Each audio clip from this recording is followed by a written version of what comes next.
Sit back, relax, grab a drink, watch me distress some denim.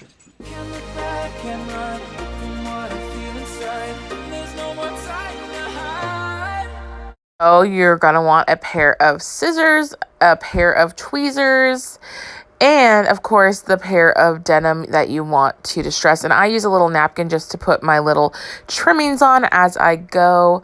So that is what you'll need to get started. I like to just do it here on my lap on the couch. It's comfortable. It's a time-consuming activity, so you definitely want to be comfortable for it. Then you'll just want to lay it out flat to wherever it is that you want to put the distressing. You're going to fold it in half, and you want to have it as straight as possible. That's going to help make the distressing just look nicer once you're done. And once you get the fold where you want it and you want to, where you want to put the distressing, that's when you will start to cut. Now you're going to start cutting horizontally. Make sure you're only cutting on the top of the leg. Don't cut through to the bottom. That's important. Otherwise, you'll have a rip all the way through. And you'll just want to make the holes as big as you want them to be. So just cut the straight line in your little crease here of the front of the pant leg for however big you want your hole to be. Of course, you can always start out small is what I recommend, and you can always add more as you go just to make sure that you're happy with it. And I personally would always rather have it be a little too small than way too large.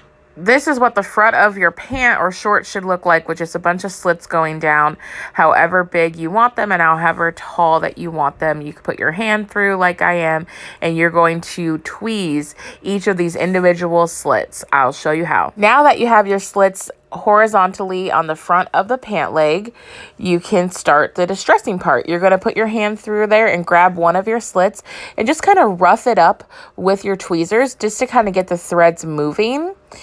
And then you're going to start pulling up on the threads that are going vertically, because we want to keep the ones that are going horizontally, because those are going to be your cute little threads in the distressing look. So just grabbing the edge of your tweezers, you just slightly pull up and little pieces will start to come. Like I said, it's very tedious and time consuming. It does take a little while to get them working. If you have a trouble with them actually moving up, definitely just rough it up more, get a little movement happening, and that will definitely solve your problem. As you can see, they do come up pretty easily. It just takes a little while.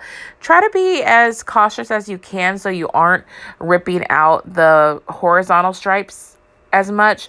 I know I personally do on accident. It's gonna happen. I'm not a professional by any means, but the more intricate you can be with this part, the better it will look at the end.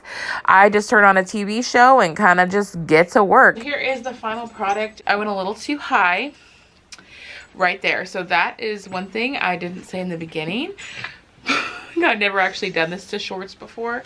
So that's one thing I definitely learned the hard way, but not really, because I'm going to just put something behind it. I think like I'll stitch like a little patch or something. I'll figure it out. Still super cute. I love the distressing. That is definitely one tip though, I would say, especially if you are going to be doing shorts, put them on first and maybe put like a permanent marker or something to like the highest you want the slit, just so you don't end up with a slit that goes a little bit too high like I have here. But overall, I love the way it turned out. As long as I have a longer shirt for now, you can't even tell, so it's fine. But like I said, for a solution for later, I probably will just put like a little patch or something underneath there. I hope you guys enjoyed this distressed denim tutorial. Make sure to follow all the tips so you end up with a pair that you love. Let me know if you're going to try this out. Let me know if you have tried this out. And thank you guys for watching. And remember to just be you. Bye, guys. I also wanted to mention, if you haven't yet listened to my new podcast, definitely go check it out. The first 2 episodes are available. I will link a few of the links where the podcast is available in the description box below. So if you want to go listen, let me know what you guys think.